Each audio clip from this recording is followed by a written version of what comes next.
Hello and welcome back to Devil's Gambit. We will be continuing where we left off, which if you recall is Run Sky or Rain and Cadgan basically recalling the past. And I believe that this rounds out their whole little, well, backstory, flashbacky type part. So yeah. After this, we'll probably get back to the story proper, but for now, it's more Run Sky and, well, Rain and Cadgan. So yeah. Well, obviously, as I said, it was more of them recalling what happened, and it was more so them recalling what happened after they returned to, what's his name? Their, like, adopted father. Oh, I forgot his name. But he was kind of like good looking in his youth, and I believe it's also where they tell him like, hey, we're two people in one, and they also end up telling their friend whose name I also forget, and they also recount how they became friends with I think his name is Ricardo, the lion. The one that's more of like a, not a historian, but he deals with antiquities and stuff like that. So again, more backstory. We also see how Rain developed more into his the Devil of Renai persona, and Cadgan like allowed him, but at the same time he was struggling with his own identity. Well, both of them, I guess, are struggling with their own identity. They're trying to fill roles that actually feel kind of the opposite for each other. For me, it kind of feels more and more like Rain is the actual Cadgan, and Cadgan is sort of who's supposed to be the Devil of Renai, but they ended up in the opposite roles. You also see that Rain himself has the emotions, the memories, everything sort of what made Cadgan Cadgan. Well, Cadgan refers to himself as the one that they refer to as Cadgan, the one that responds to the name Cadgan. But it's more out of habit than because that's true. So he also ended the previous part by saying that even though Rain is the one that is more attached to Hector, he also misses Hector in his own little way. Like, he ended it by saying that he missed reading with Hector, which is, you know, significant because he kind of made it seem like, oh, I'm, you know, you're Rain's person, and I kind of have like, I'm okay with you, but now he's making it seem like, you know what, I actually do miss you. But yeah. Anywho, so yeah, without further ado, let us continue Devil's Gambit and see how this whole little reminiscing thing ends.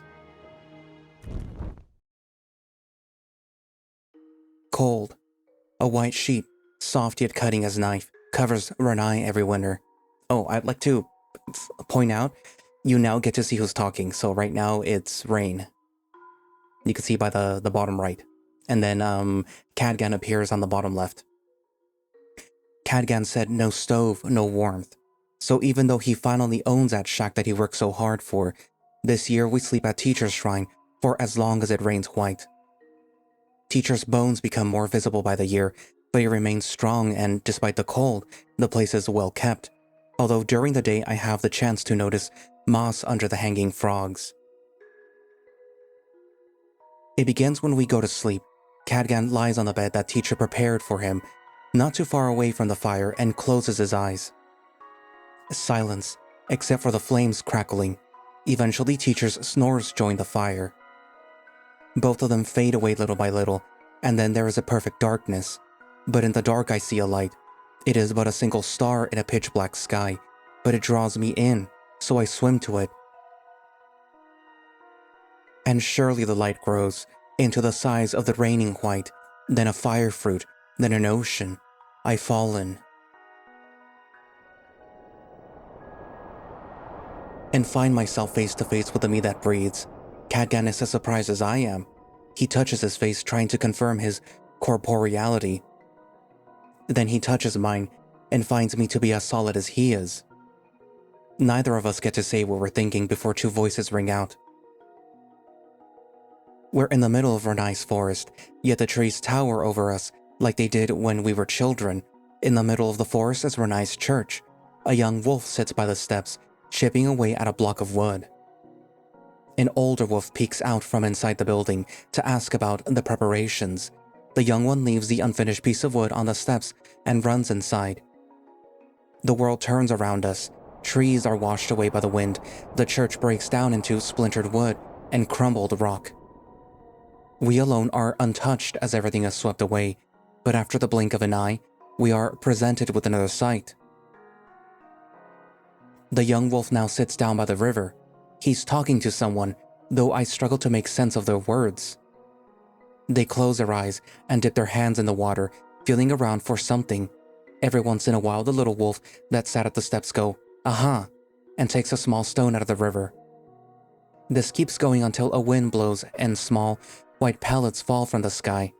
The wolf takes the stones that they had been able to procure and runs away with them, deep into the forest, to nowhere in particular. When the forest is buried in white, to the point that all we can see is the bark of the trees, the wolf that sat on the steps slows down and looks back. He looks right back at us. The next morning, as Cadgan helped with breakfast, teacher told us that he dreamt about us. He had dreamt about an old friend, about them losing something in the river and looking for it for hours on end, and about us being there right after. Me and Cadgan chalk it up to coincidence, but the next night I see that light in the dark again. I don't approach teacher's dream just out of curiosity. I feel an old instinct waking up inside of my blood, an intuition. I focus and swim towards the light with a purpose. To revisit the day that he taught me to sculpt. My presence expands alongside the light, and an invisible tether forms between me and teacher. We sense each other's presence now. The dark opens to reveal a vast field of frogs. They croak under the starry sky as they turn to look at a younger me and teacher. The younger me still has his black and white fur and is carving a piece of wood with short and erratic cuts. Teacher instructs him on how he should hold the knife and to move it with his arms, not with his wrist, because the dark god's influence hasn't spread that far up. A memory turned into a dream. But how far back can I go? What is stopping me from going years and years into the past? What's stopping me from meeting mom and dad again? Besides Cadgan, teacher knew them the best. If I can ever find them again, it'd be here, in this dream. And yet, I feel a hand on mine, stopping me from crossing that threshold. Cadgan stares into my eyes and slowly shakes his head. This is the only time that I can feel his warmth running up my fingers, but this is also an illusion, just a trick of the mind. None of this is real. With just a look, he shatters the illusion before it begins. We can never go back to those days, not through our memories, not through earnings. And when I gaze at Cadgan's eyes, for a moment I believe that I understand. What if we don't want to wake up ever again? What if the dream is too captivating? But with just a flick of Cadgan's eyes, in the small hesitance, I see the truth. Might be that we cannot recognize them, that the memories of old Cadgan truly never belonged to us, that he and us were never the same, that the body that we inhabit is just a discarded shell our souls crawled into. We aren't devils for nothing, you and I. Maybe I'm the one who has the looks and the magic of one. But the truth is the realm of demons, and those eyes dispel lies, brother. Though you never hide your fears stare, your true nature escapes them, because they don't know what a real devil is. All they know are the made-up tales and legends. They couldn't find a demon if he was staring them right in the eyes.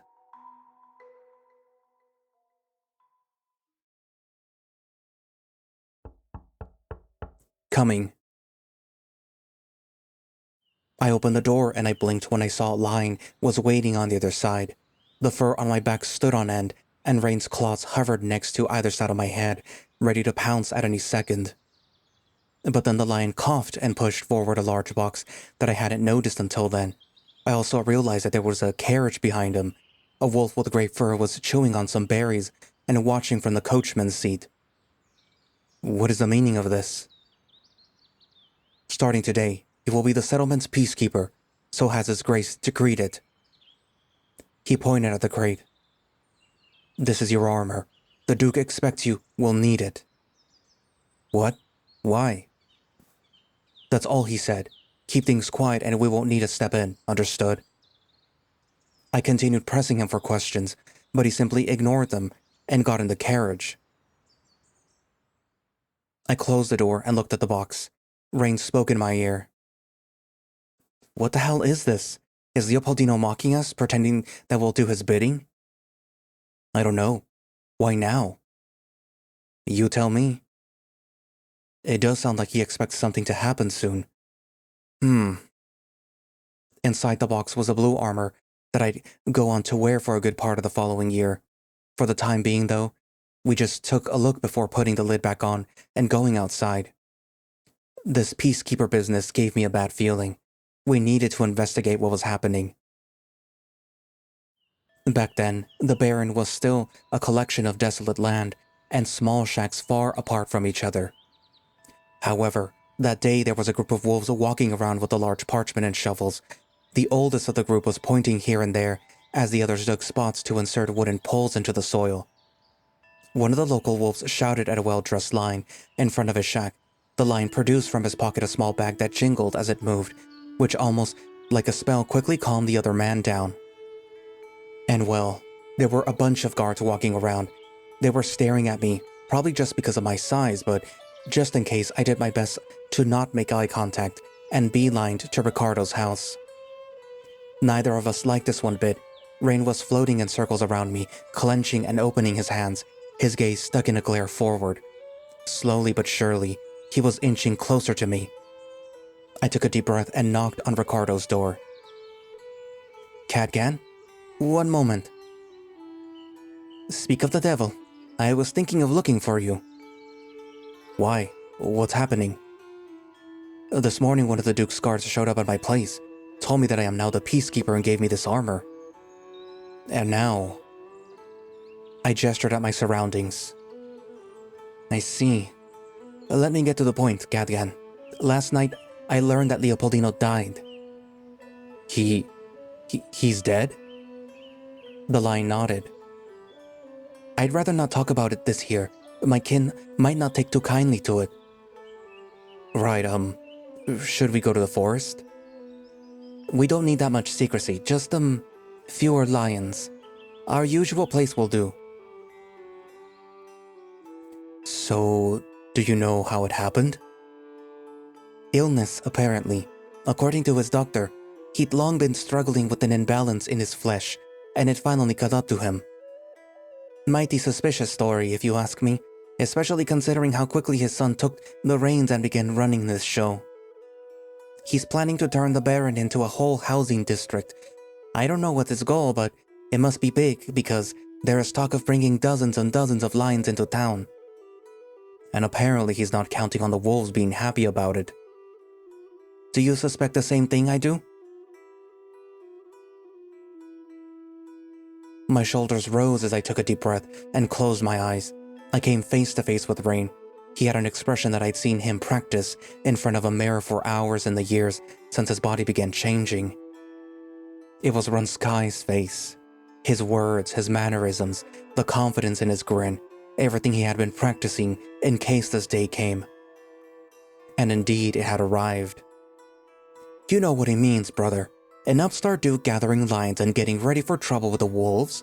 He wants to invade the Eye Valley. It's certainly possible. I suppose after seeing his father's success with the Earth Helpers, he hopes to unearth something similar to establish his own legacy. How predictable. For how much longer will we need to suffer these intruders? But it doesn't matter. We'll protect the Eye Valley nonetheless. What's your idea? Why don't we pay him a visit? Let us give him a taste of terror the valley he covets so much has to offer. We'll show him some terrifying magic that'll leave him panicking and screaming. When he claims that he met a demon, nobody will believe him. We're supposed to be extinct after all. will torment his dreams and nights, lay traps and sabotage his trespassers until he breaks and backs off the valley. How does it sound? Rain's idea, although very Rain-like, made some sense. Leopoldino had only been successful in his expedition because of the information that he had gained from kidnapping our parents, and because he had nobody to oppose him, at least not a shaman in the flesh. We didn't know if Manuel was aware of the truth of Leopoldino's expedition, but even if he did, his chance of making it into the valley with Rain's intervention were slim. Rain proved to be efficient at coming up with ways to keep him away from the valley. Modifying an old earth helper to instantly make haze leaf sprout was his idea. It was a sort of ploy that only someone in touch with both nature and a dark god would come up with. Inside our mind, he traced the map of the valley. He knew where the dangerous creatures nested, the fruits that he could use to lure the sweet bugs to the colonizers' food supply, which pathways to block off with haze leaf. The traditional attire that he had gotten from the valley so many years ago had a different signal engraved on the inside of the buckle and the bracers. The buckle in particular could provide essentials to us with its invisibility sigil. On top of that, we still had access to the mansion through the secret passage. Even if we didn't find a way to break into Manuel's room, we could still enter his dream to torture him. The mansion had plenty of empty rooms for us to hide in. All in all, I rather liked our chances, and this was all Rain. I shuddered at the thought of what a town of shamans could accomplish. It was no surprise that they had been able to pass for demons. All that said, I had some reservations. While most people would run at the sight of a demon, or even be driven crazy from being haunted by one, those beckoned by the valley are all but ordinary. We had nothing about Manuel, except for the suspicion that he had murdered his own father. Ricardo, who actually interacted with the man, would have known if he had suffered from ailing health, was on the same page. If Manuel was the sort of man that had killed his own blood just to invade the valley, I wondered if Rain's approach would truly stop that drive that was pushing him into the Dark God's embrace. He'd make him falter for sure, but not stop. On the day of the expedition, just a bit before the caravan departed, Rain went into the forest up to the ruins at the valley's threshold. He sat down on the roof looking into the town's direction. We spotted the huge wagon. The lions were struggling to get through the forest hours before they actually caught up. What's this? Did it not occur to these simpletons how difficult it would be to take all that through the forest? Probably, but the Duke's word is absolute, and he's not the one that actually has to do it, so why would he worry? This will be easier than I thought. The lions settled into the ruins for the night. The plan was for some to stay and begin building a settlement while the others went ahead and looked for a fitting spot for an outpost deeper into the valley. Manuel, in his ignorant arrogance, wished not only to access the valley, but to populate it. It was such a reckless, ill-conceived idea. The lions knew nothing of its dangers. They had been led to believe that there would be nothing a spear and some shouting could not solve. Rain attracted some sweet bugs to the lions' food supply. What he expected to happen the next morning was that the lions would realize that their food wasn't edible anymore and would back off. Instead, they just brushed the bugs off and ate it like nothing. They felt terribly ill 4 hours later. For the lions venturing deeper in, Rain made patches of haze leaf to lure them to an area where he planned to destroy their wagons with a landslide. Instead, they walked through the haze leaf and, lost in a frenzy, turned against each other. Those people neither knew nor respected the land. The first attempt at the expedition fell through a little more than a day. With just a gentle push from Rain, they fell right into the valley's maw, got chewed up and spat out. But to end there would be leaving the deed unfinished. What would kicking these lackeys out accomplish if we didn't deal with their boss as well? Rain knew that if the Duke was anything like his father, Manuel must have been furious that his expedition resulted in such a swift and complete failure. Nothing mattered to a lion of his class more than his image. To fail to live up to his father's success in taming the valley was beyond humiliating, and Rain planned to pay him a visit while the wound was still fresh.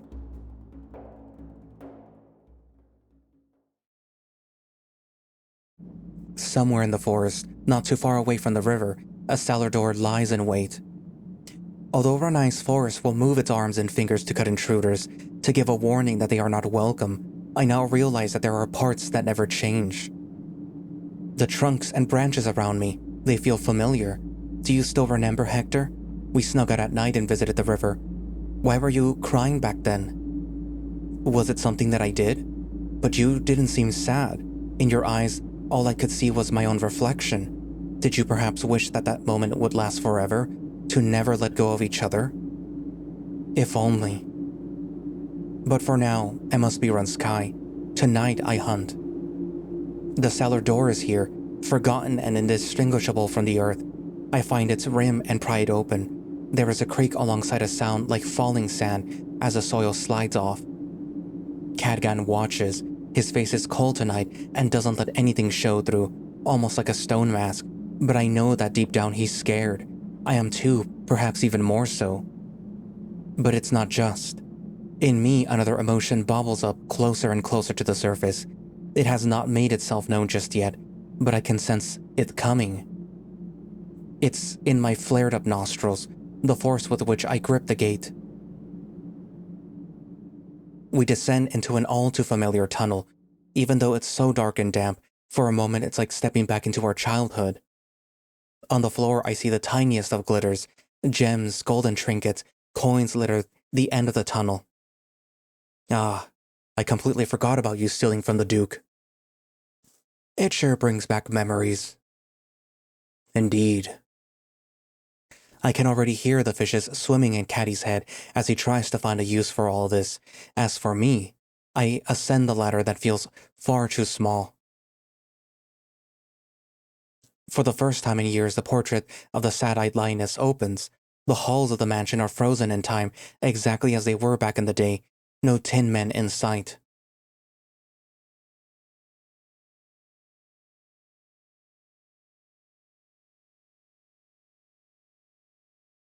The tyrant shuffles in his sleep. He grumbles a name, an order, and he turns. Not even in his dreams can he escape the frustration of his failure. He opens his eye at the same time. The tick clock of the grandfather clock stops. There is a smell of flowers in the air that stings his nostrils. He peeks with one eye at the room beyond his bed. Did it always look so dark at night? And then, all of a sudden, he sees something shifting in the corner. He swears that he can make out what seems to be a pair of purple horns. Gasping, he reaches for his nightstand, grabbing his mask and holding it against his face as he shouts, Who's there? There is no response. The Duke stares at the horns, unsure if this is another dream. But then they move, and he identifies the creature's blood-red rubies staring at him. It stands up and steps forward, clutching his bed sheets. He starts calling for his guards, servants, for anyone, but then he feels something cold, coarse, and damp on his arm. He tries swatting it away, but as it wraps around his forearm, he can't shake it off. Then another wraps around his leg, and then his neck, and finally invades his mouth and gags him. It has to be a nightmare, he must think. These must be the tentacles of a creature climbing up from the lowest, forgotten depths. But then he sees the truth. The tendrils restraining him are vines. All around him is the will of the Eye Valley. Leaves, flowers, and branches that lunge forward like sharp claws, growing ever closer, threatening to poke out his eye, pierce his skin, and dig into his flesh. So preoccupied he is with trying to free himself that he forgets about the creature that is, until it grabs his head with such force that it threatens to break his skull open. It's then, while being forced to face the monster, the demon, that he sees it. A smile. How many years did I suffer because of you? At long last, it's my time to hurt you back. The vegetation around him creaks as the sides of his face become hotter and hotter. All he can see is purple as a sizzling noise suddenly overpowers his ears. As the vines slicing him burn to cinders, he finally screams. His face feels raw as the fire burns through fur and skin, spreading a sickening smell. But none of it is as terrifying as the indifferent look above him, which he can still see through all the smoke and flames, well after his eye should have burned out of his socket. The words, those Hundreds upon hundreds of years of secrets come out as a booming voice that overpowers all sound, all pain, all smell. 1,000 voices in full bloom all speak through Renai's final demon in unison. Fear the valley, O cursed wretch, fear the touch of its demon. Never again shall a soul set foot in it under your instruction. We shall not tolerate your filth soiling our sacred grounds. Disappear, never show your face again. The door is flung open as 2 tin men run into the room, their shoulders wide and spears at the ready. However, all they find is their master sitting on bed with a long face and a thread of drool running down his chin. What? Where? Where is it? Sir, what happened? The demon! Find it, now! Demon? The guards look at each other, but not wanting to contradict the master holding their chain, they begin to search for this mundane intruder which, in his stupor, the Duke must have confused for a demon. By then, we have already escaped into the dark behind the sad-eyed lioness, and from there we slip into the night.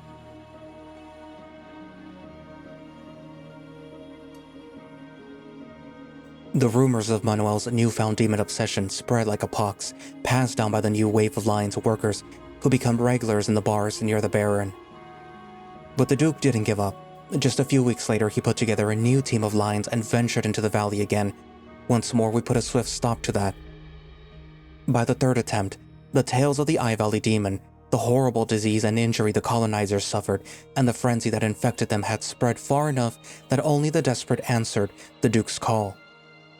And running short on Lions, he began recruiting wolves instead. His men went looking for those with unpaid taxes, known troublemakers, and anyone desperate and hungry enough to take the meager pay that he was offering, and added them as bodies for his expedition. Despite how fond Rain was of treating them like traitors, the other wolves still genuinely feared the Eye Valley. They wouldn't fall for the same tricks as the Lions. Rain finally got to destroy one of those big wagons just like he wanted, but watching him during that time reminded me of our first 2 years together. I may not have much love for the wolves of Renai, but I still lived among them for years. I didn't have it in myself to join the festivals, nor did I get rowdy with the other men as they often did when the summer breeze hit. I couldn't say that I thought of many of them as friends. But they were still my people. Renai was my home, and despite everything, I did my best to at least be reliable. I knew their faces and voices. We chatted when I took firewood to their homes during winter.